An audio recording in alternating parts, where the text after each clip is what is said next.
Kenya के साबिक कप्तान और कीनिया के लेजेंड बैट्समैन स्टीव टिकोलो के स्टैट्स इस तरह से हैं। 135 ओडीआई में उन्होंने 3,428 रन बनाए।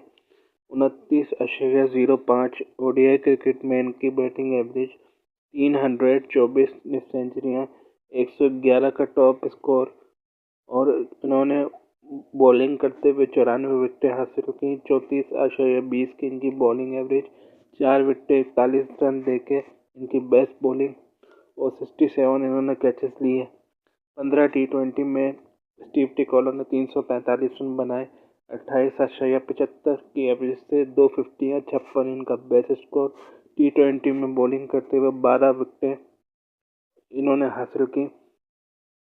इकोनॉमी रेट 14 का, 4 विकेटें 2 रन देकर इनकी बेस्ट बॉलिंग और 9 कैचेज इन्होंने लिए।